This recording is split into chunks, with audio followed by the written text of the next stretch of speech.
Hello everybody, welcome back to another video, and today we're going to go over a Champ 1 replay analysis, and our friend here says, stuck in Diamond 3 / Champ 1 and 2s, I'm MoneyShot and I'm regularly playing with Tony Drama, which is his teammate, to build team cohesion. Any feedback in 2's positioning and pressure would be greatly appreciated. It feels like most of the errors are communication, overcommitting, but would love an expert's opinion and more specific feedback. Alright, so with that being said, let's jump into it and see what we can do. Okay, we are in the game now. So let's see how it goes. I gotta pull up the timeline real quick. Alright.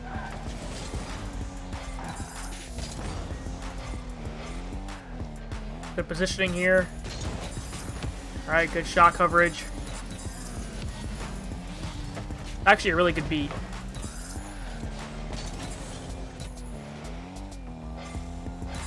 I think you're a little dilly-dallying here. You should definitely move up just in case if an opportunity presents itself, meaning if you as a second man can actually score after the play happens with the two first mans.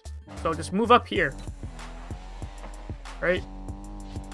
Take this one and go over here. And then you might even hit it to the right if you can, rather than hitting it over to the wall. You know what I mean? It's just faster. It's just more it's more consistent when you're more closer to the play to begin with, rather than at the last second. Like here, like you're turning around. Like, I mean, you're going back too much. Like, don't do that. Like, you see how you're just spinning in circles? Like, what the heck is that? Like, that's wasted movement and just positioning. Stay right here. How you're positioned, right? Just like this, right? Because you can go forward, or you can quickly turn back around if something, you know, if the ball goes around your teammate. You know, this is actually positioning for both outcomes, you know, which is good. And this ball is no way gonna go out towards this way, right? Just where he's on contact with the ball. So your positioning here is perfectly safe. So you need to keep your ground here and stay, right? Because look, you might even jump up and beat this guy. Who knows? Maybe not. The ball didn't bounce out too well, but you're still sitting over here, and then you can turn around, right? And then you can shadow defend. This challenge here it's mediocre at best because your teammate's not ready to do anything with the ball, right?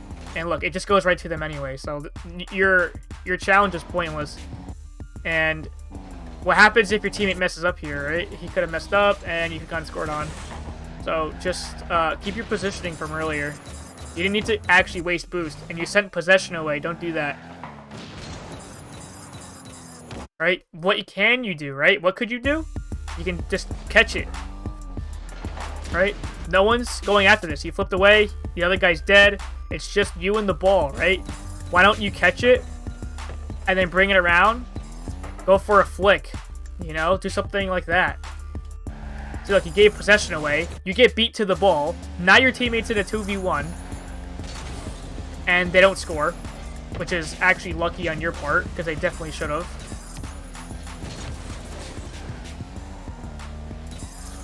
So you get my point. I hope you do. Alright, this was just a tiny bit of a positional error here. You can definitely go up the wall a little earlier. Because the ball's direction is going to go up the wall, let's face it, right? He's pushing it towards the big boost, and he's going to go for big boost. Come on. This is Diamond 3 Champ 1. People love big boost in this rank. So you can go back up on the wall, meet up with it, smack it downwards, right? And follow up with it. So smack it down and turn into the ground at the same time. You might just be able to get a goal out of it. Who knows? Worth a try.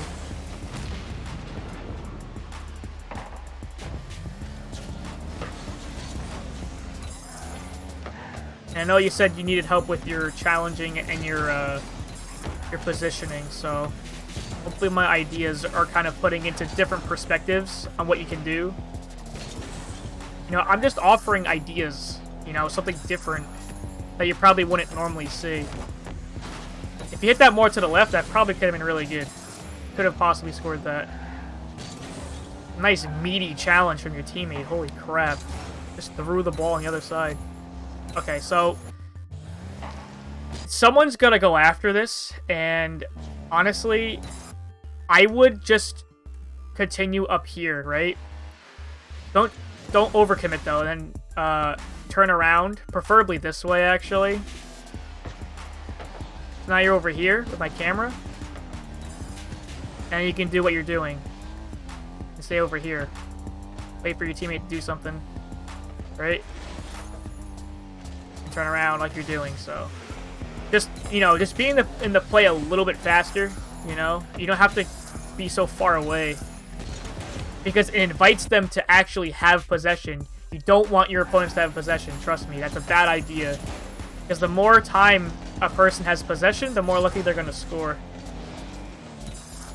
Good try on your teammate. Okay, this is not a good ball to go after. Why? Because by the time you jump, the ball is going to be right over your head. Look at this. You didn't even start boosting yet. Look what happens. You get a bad touch. You're basically just helping them out. You know, like, you gotta just let this ball go. And a lot of people will do this. They'll go after a ball that flies over the net like this, and they'll just ego challenge this, and it's not good. Because look, you got no boost. You can't help your teammate. You're stuck back here. And then he messes up. So, this whole play happened because of you. And I hate to say it, but that's just the truth. You did not need to touch this ball. What you could have done, right? Pretend you're the camera, right? Okay, I'm just gonna sit back, right?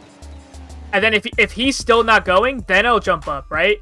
The ball is lower, so you have more time. Well, not more time, but you'll have more boost to use, because you used all your boost and you did literally nothing. You helped out the enemy team. So why don't you let the ball come down a little bit more, see that it's still not dangerous, then challenge it. Now, if you do this and he decides to challenge, no big deal. Just turn around. That's all you needed to do. And since you get all excited going for a clip or something, you get scored on like this. See, this is how ruthless this game is. This game is so unforgivable. It's crazy and it's scary. You know? And I make these mistakes too. You know, I really do. You just gotta figure out how to make them less often than your opponent does. It's literally it. Like, I make the same mistakes as you do, but not as often as you do. That's the only difference. I still make the same mistakes. So, hopefully that makes, you know, that makes sense. You know, so, and don't feel bad either, you know? I make mistakes, pros make mistakes. It's crazy. You can never actually be truly perfect in this game. Just aim to be a more consistent player. That's what you need to do. Okay. Nice. Okay, you can just single jump there. Ooh, wow, alright. That's a very bad goal. Oh, I'm sorry. My bad. Oh my god. That's a blooper right there.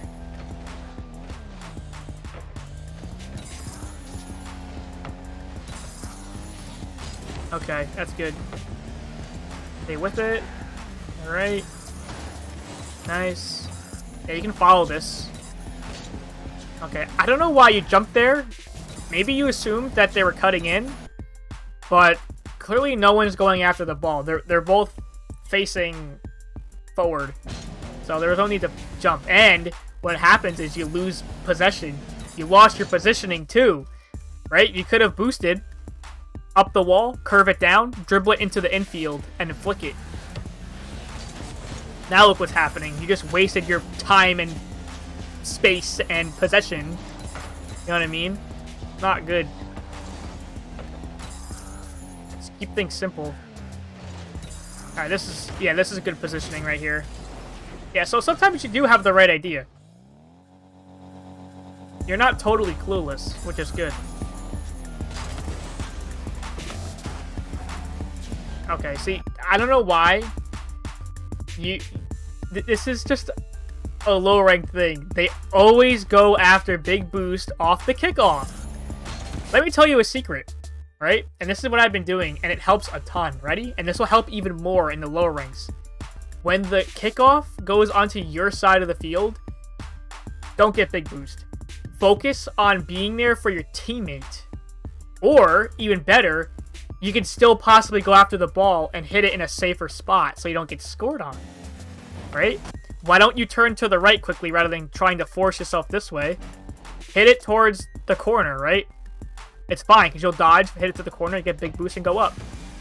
You know, and look what happens, you get scored on. So you definitely could have prevented this. You know, at least try. You know, at least do that. You know, just try it out, and you'll be surprised.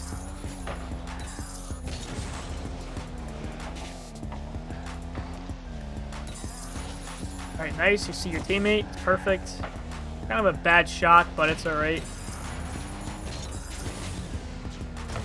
Decent clear, but again, you could do this to buy your teammate time, or let me offer you a different perspective. You go up, fake the hit, right?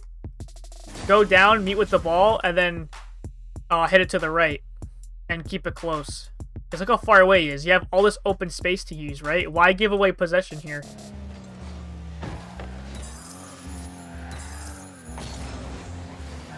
Oh my god. Alright, good demo. That guy almost scored, but he backflipped. Nice. And here's just another thing I just noticed too. This part, again, you're just going after big boost. Like, honestly, dude, just turn your ass around. I know you only have 7 boost. Just turn your ass around and try to demo second man, because if he messes up, he can actually cover for him and score it. Who knows? You know, get rid of him, and he can just rotate back. You know what I'm saying? So just keep it a habit of just, you know, rotating a little tighter.